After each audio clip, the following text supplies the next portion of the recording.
চোখ দিয়ে দেখে নিন, মগজে স্পষ্টভাবে ঢুকিয়ে নিন। এই 24 ঘন্টা আপনাদের ডেড লাইন। 24 ঘন্টার মাঝে যদি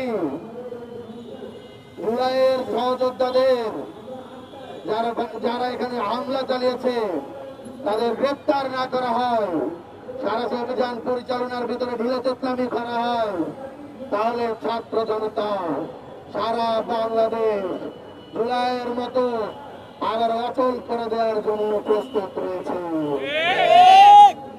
মুজিববাদ মুর্দাবাদ, ইনকিলাব জিন্দাবাদ। ইনকিলাব ইনকিলাব জিন্দাবাদ জিন্দাবাদ, ইনকিলাব ইনকিলাব জিন্দাবাদ জিন্দাবাদ। দিয়েছি তো রক্ত, আরো দেব রক্ত, রক্তের বন্যায় ভেসে যাবে অন্যায়। দিয়েছি তো রক্ত, আরো দেব রক্ত। আমরা খুব প্রস্তুত করে যাচ্ছি।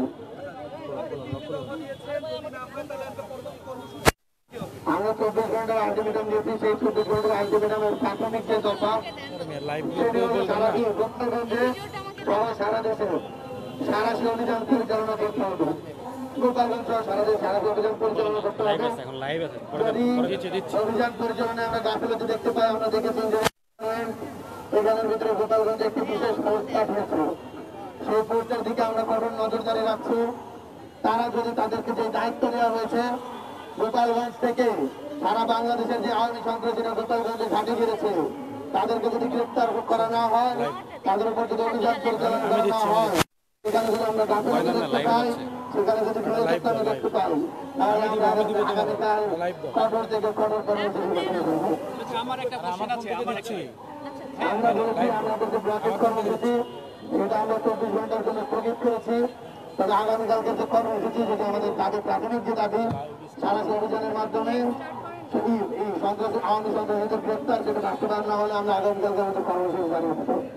আচ্ছা, আমার একটা কোশ্চেন আছে। এই যে জুলাই অভ্যুত্থানের পক্ষের যে রাজনৈতিক শক্তিগুলো ছিল, যেমন বিএনপি, জামাত, আপনাদের এই আন্দোলনের সাথে তাদেরকে আপনারা আমন্ত্রণ জানাচ্ছেন না, জানাবেন কি? দেখুন, আমরা কিন্তু বৈষম্যবিরোধী ছাত্র আন্দোলনের অফিসিয়াল ফেসবুক পেজ থেকে এবং বৈষম্যবিরোধী ছাত্র আন্দোলনের সভাপতি হিসেবে আমি আমার ফেসবুক টাইমলাইন থেকে সারা বাংলাদেশের বৈষম্যবিরোধী ছাত্র আন্দোলনের সাথে যারা জুলাইয়ে সম্পৃক্ত ছিল, রাজনীতির বিরুদ্ধে যারা ঐক্যবদ্ধ ছিল, রাজনৈতিক দল জুলাইকে ঘিরে ফেলে ওঠা যে সকল ফ্যাসিবাদ বিরোধী প্ল্যাটফর্ম রয়েছে, তাদেরকে সাথে নিয়ে বাংলাদেশের সমস্ত সাধারণ ছাত্র জনতাকে সাথে নিয়ে আমরা আমাদের ব্লকেট কর্মসূচি ঘোষণা করেছি এবং সবাইকে রাজপথে নামার আহ্বান করেছি। আমরা আবারও আহ্বান করছি, আবার আমাদের জুলাই ফেরত যেতে হবে, আমাদের ঐক্যবদ্ধ হতে হবে। আমাদের মাঝে